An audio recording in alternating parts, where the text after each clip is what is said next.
Kate, can performance be conserved? If so, how? If not, why not? And what does it mean to conserve performance?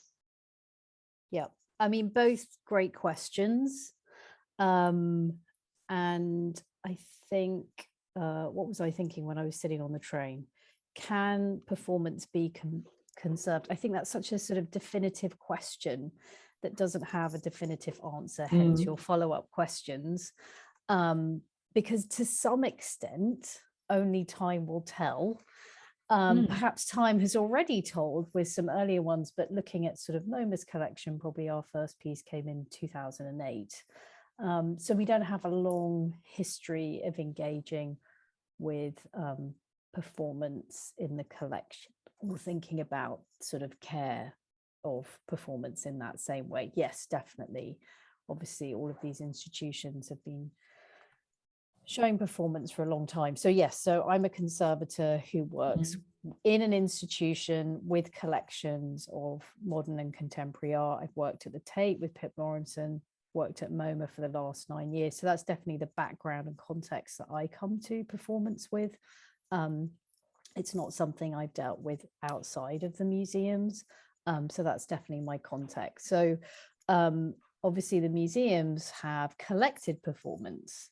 So clearly it's important to collect works of our time. And, you know, we think about projects like Tate's Reshaping the Collectible. And for a long time, I've thought about these contemporary works that come into our collection that really push the boundaries. There's nothing new here, that push the boundaries of what it means to collect material work in a very kind of traditional institution where we're really originally set up to preserve physical objects. Anything that is not physical, digital, performance, ephemeral, you know, really are gnarly and push these boundaries. So everybody's been thinking about this for at least 20 years, and what it means to have these works, to be stewards of these works and care for these works. I don't know so much about conserving these works, but stewards and caretakers of these works. So there's been a lot of acknowledgement about how the museum is not set up to conserve, care, steward these works, as we're based on this sort of physical model. So people like Pip Lawrenson and yourselves and Hannah have really been looking at what does it mean to collect these sorts of works. We talk about many works being performative, like having live elements, which may be a human, or it could be biological. You know, we have those types of works as well in our collection that you make each time that are live. So thinking about analogies and connections between liveness of work. It's also making us go back and think about physical works and their lives as well, which I think has actually been very productive, rather than them being static, which we've kind of has been a traditional approach. So yes, the museum has decided, our curators have decided that we are going to collect performance works. We don't have a huge number of performance works in our collection. So I would say, can it be conserved? Well, we're going to do our very best. Hence why these different initiatives like yourselves, which we're very grateful for, are unpicking what does it mean? And, you know, all the different case studies that everybody's brought forward to kind of discuss in the field. So when these works come in the collection, I was looking back at the Tate's Collecting the Performative, which started, I think, in 2011 or 2012. And they came with a list of questions, you know, like, well, if you collect this type of work, do you have a set of instructions? What does it mean if the artist performs the work and things like that? So I think there's a sort of case by case approach, which is what we take for all works. But I think the acknowledgement that they are pushing the boundaries and we are not the experts and we need to go beyond the traditional walls and skill set that the museum has to tackle these artworks. So I'm sure in your work, you've realized that maybe there's like categories of performance work, so you can kind of group them and from there start thinking about what that means. So what are we doing? Can it be conserved? I don't know, but what we're going to try and do is do our very best to do things now that might help into the future? Who is the future? Will the future care? You know, who are our future selves? What does that really mean? I think the future will interpret in their own ways, as we have interpreted on very old art, you know, hundreds or thousands of years old. We have interpreted it in our own ways and still are decision makers in that. I think that will also come into play, obviously, with performance. So what can we do now? So obviously through all these different initiatives of oral history, documentation, video, philosophy, you know, all different things, like how do you document, capture? I don't know, you can't really capture many performances like Tino Segal. We can't capture his performance. So what does that mean? We talk about keepers of knowledge. We think about Simone Forti's dance constructions in MoMA's collection, where there's this long history, well, relatively long history in the history of performance, of practice, of teachers who teach in different sort of geographical areas, activation, those sort of things. So there's all those different aspects that we look at. But one of the key things, I think, but I think it for many pieces of live art, installation art, is the fact that you have to keep performing them. I don't think they can just sit in a collection. That's the only way we're going to understand. And I think that there's a nice example with Tate's Tony Conrad, you know, that's been performed 15 times since 1972. Who knows whether that work is conserved or stewarded or cared for or not, but the fact that it has been shown so many times and it has these different histories, that seems like one of the fundamental things. But it's really challenging to also perform these works multiple times, because there's a lot of work involved to make that happen. So how, I would say we need to keep performing them at a regular beat. Do we always do that? Definitely not. But that is what I think about. And if not, why not? Can performance be conserved? If not, why not? I'm sure some works will escape over time, or we will perform the works, but perhaps if the original authors and stakeholders were there, they wouldn't think it was the work. But at that time of decision making, it seems to be understood that it is a acceptable representation of that work. Okay, so that's a little sorry, not very organized thoughts. No, that was great. And you know, I think you're bringing up some really fundamental categories in the approach to this question. So one thing that I'm hearing you talk about is the idea of being a steward and a caretaker, which you're distinguishing in a way from conservation. You're saying that's not necessarily the same thing as conservation. Yes, I think so. Yeah. And there's many more. I would say all conservation involves everybody across the museum, but I think even more with performance. I think you're going to talk to T. Thomas.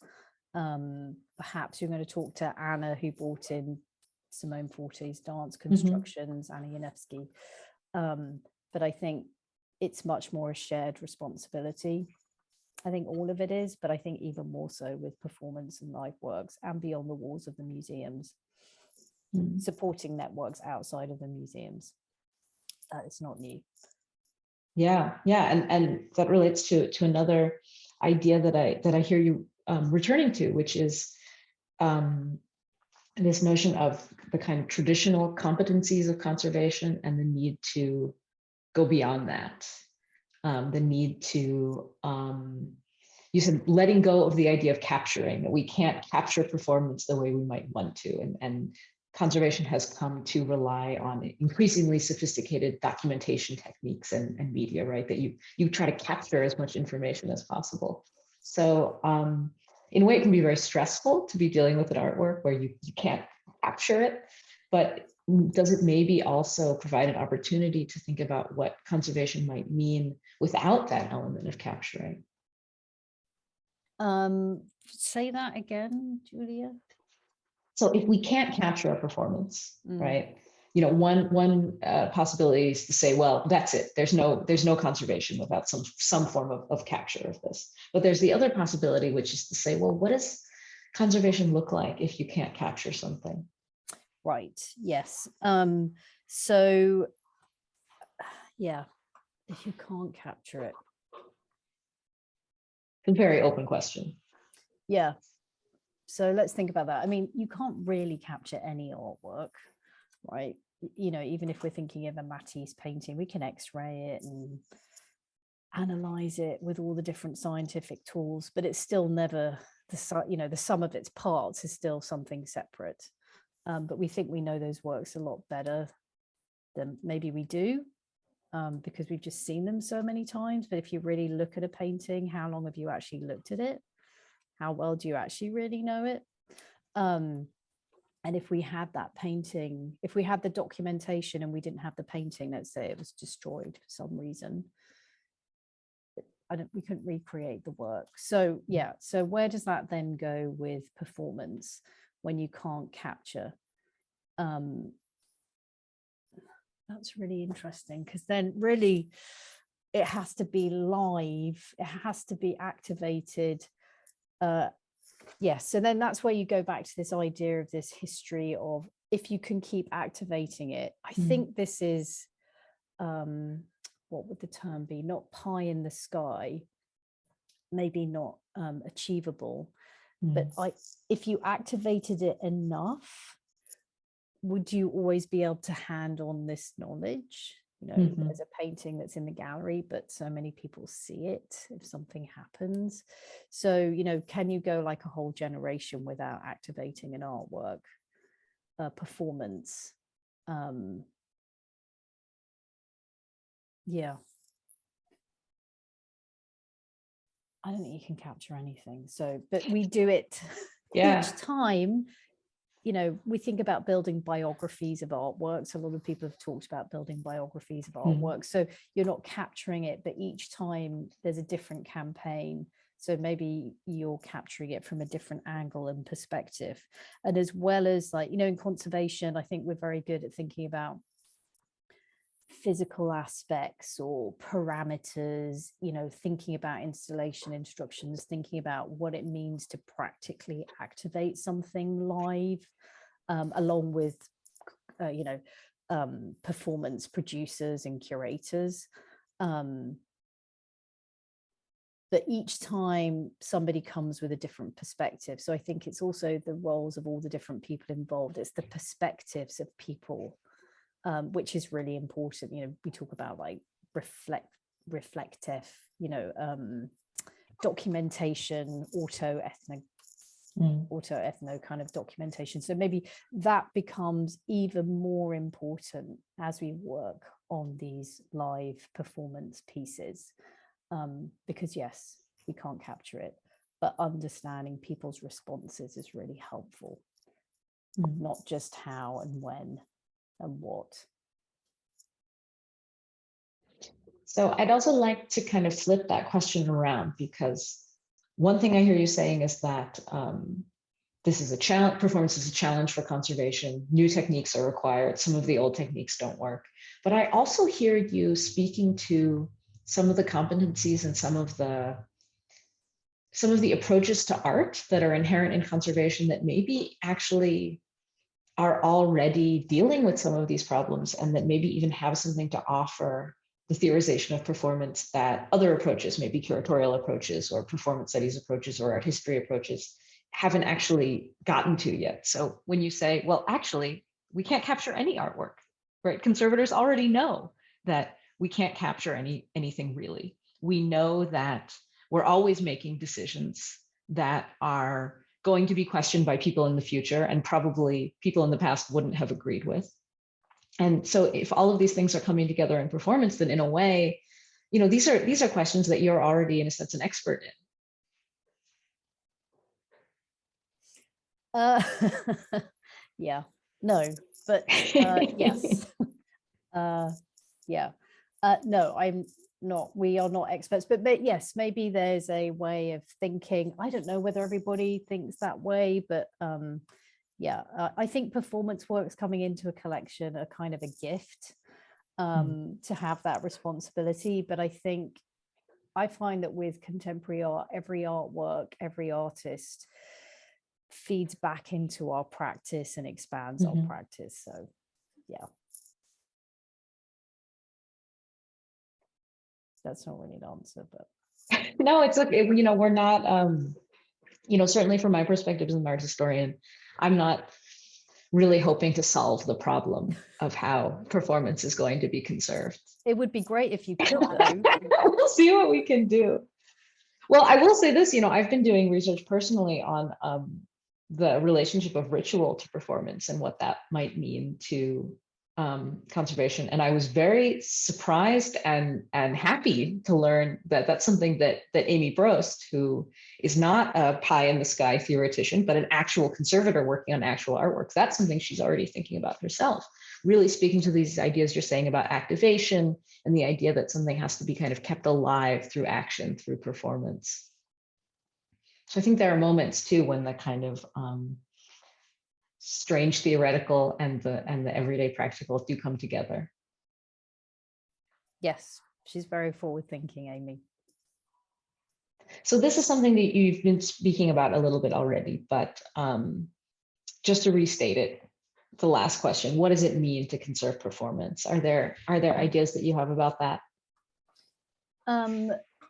What does it mean to conserve? Yes, I think we're still in very nascent stages of what it means to conserve performance, just partly because of the history in our collections and our thinking about it. I think we still have a long way to go, but thanks to all these different projects that are going on, it's kind of helping us all. I think we see this, with a background in time-based media art, and thinking about sort of complex software works that come into different collections and how it makes up such a small amount.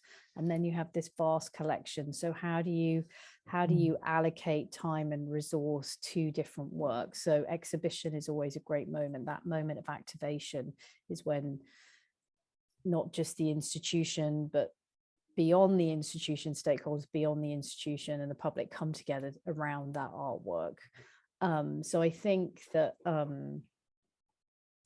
it's a challenge because it's not a huge amount in our collection, but I think so that's a challenge when you've got many competing priorities.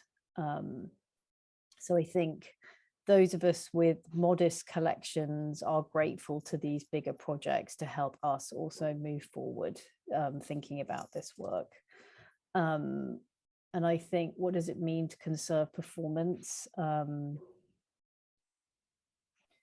think it's openness and dialogue. I think it needs us to work more with our colleagues and networks of experts, knowledge keepers beyond the institution. I mean, we're already seeing that, but even more so with performance works. I think it's about letting go, and working much more collectively on how to do this work. I think it also means supporting beyond the museum, because it's not within the museum, it's outside of the museum. So if it's outside of the museum needs to support ways, people, groups, practitioners, to keep practicing, to keep these skills. We can't just sort of go, oh, we're going to do this, let's bring you in. So I think it's a shared responsibility. That is, we've said that a lot for a lot of contemporary art, but I think it's very true. It's such a shared responsibility. So it's sort of working out, learning with each work what was helpful. I think it's good to work on different types of performance works and, stay up to date with case studies, a bit like law, like looking back, okay, what was helpful, talking to people, because none of us are the experts. Like, okay, you went through this kind of work, what did you learn from that? What could we incorporate into our work as we get this work ready for display? And before it comes down, what is it that we need to do and who are those people? And I think, I was kind of joking about documentation. I think documentation is really important. I remember, I'm sure Pip Lawrenson's mentioned this story, but I remember when I was at the Tate, there was a work by Tina Segal, I think it's called This Is Propaganda, and it was performed at Tate Britain, I don't know, maybe first decade of the 21st century. And then they came back and then they were like, oh, we don't have a list of all of the performers who performed that, sort of like 5 or 10 years later. And something like that, to call on these people and say, what was your experience, that kind of thing. So I think that was kind of like a learning moment, like, oh, I have to document beyond, these kind of borders. And I think that's now become part and parcel of our work. So I think each case study helps us with those. And we have to work hard to think about what each performance might need or could benefit from, and think very laterally and openly about what we could do at that particular moment, even though I said you can't capture everything. You can't really capture an artwork, but what other tools can we bring in to help with that? And I think, we've learned a lot from oral historians. We benefit from technology, but when smell and sound are so critical, that's very difficult. But it's sort of building that biography, but thinking in very different ways. And I think, something that we haven't done so much of, but I think we could do, is thinking about capturing different people's perspectives of performance, because people bring with their background or knowledge or training, philosophers, psychologists, different people, educators, teachers, dancers, different for each different work, what they might remember or think is important. I always think about the idea. I think there's a story about, there's an elephant and a visually impaired person is feeling the elephant, and how do you kind of feel the elephant to understand what an elephant is? So it's sort of like trying to get as many perspectives reflecting on that work to help inform the future. I'm sure we could do that for a Matisse painting as well. We would benefit from that, but it's I think it's trying to think very differently each time about what you could do. It's not rote. It's never rote. Do you have time for, do you have a few more minutes? Yes, yeah. Because I think that's a super interesting point that you just, well, several super interesting points that you just brought up. But one thing you just said as well, I guess we could do that for a Matisse painting as well. So one other question I have is whether thinking about performance or having to think about performance and the conservation of performance changes the way you look at other works, whether those are, as you say, media works or other sort of non-traditional artworks that have also very much pushed conservation in new directions, or whether they're also very traditional works.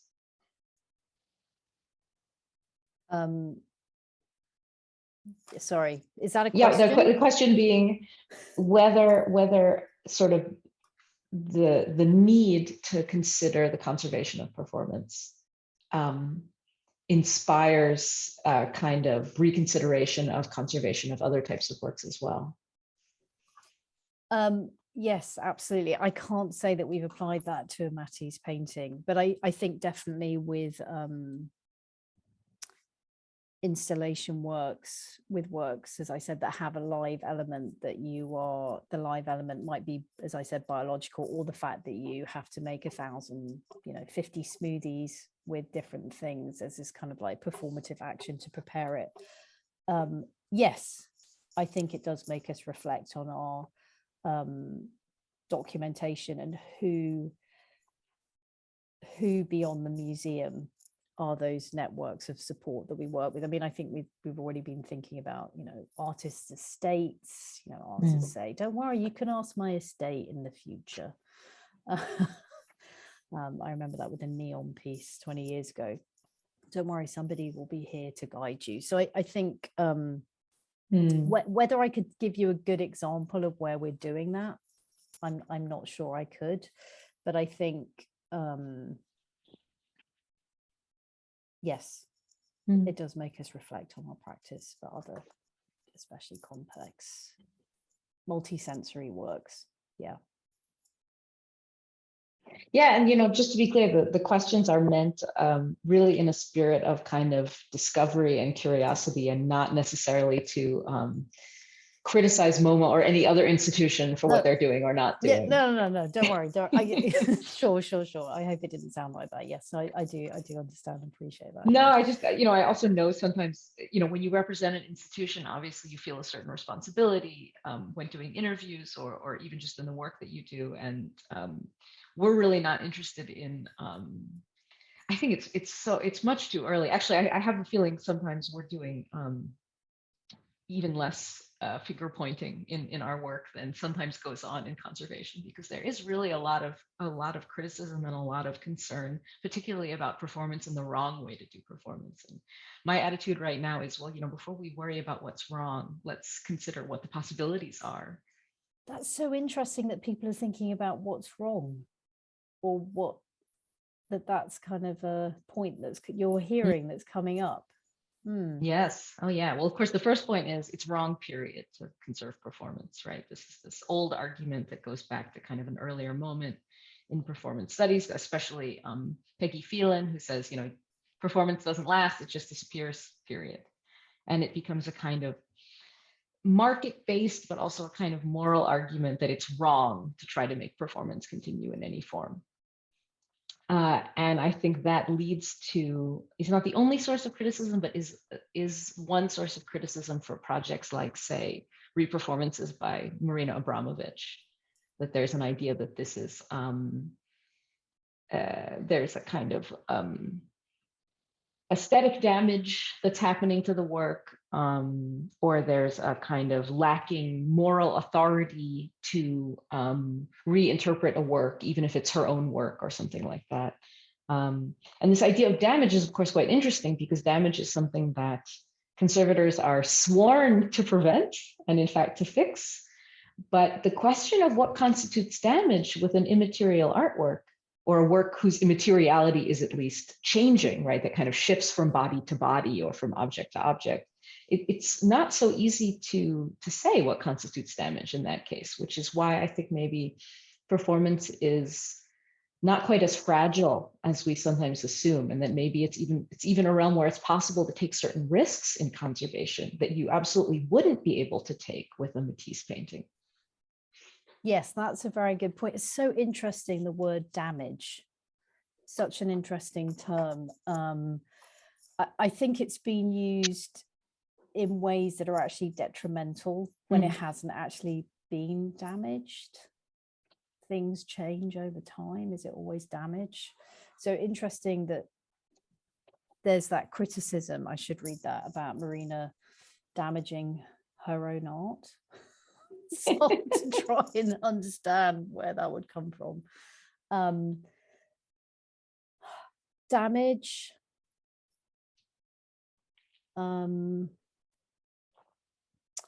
I suppose you could also, how that might be applied to performance art is not damage, but sort of like what would the term be? Not a dilution. A dilution of the work, potentially, right? Somehow it's diluted because not every element can coalesce and come back in the same way as those original performances. Dilution. And I suppose, everything ages and changes. So perhaps performance works do as well. It's like they age. But damage, I don't know, I struggle with that one. Yeah, to my knowledge, a lot of art historians and performance studies scholars have weighed in on the kind of reperformance and its potentially damaging aspects, but I think it's a debate that conservators haven't really at least publicly kind of weighed in on. And I think it's a really valuable perspective to have. Is this damage? If so, what does damage mean in this context? How is damage defined from a conservation perspective? And are there other terms or other kind of frameworks that would be maybe more helpful or that put things in a different light? Like you're saying, dilution is a really interesting concept to think about there. So interesting that there's this sort of strong feeling that there's a sort of damage to art in reperformance.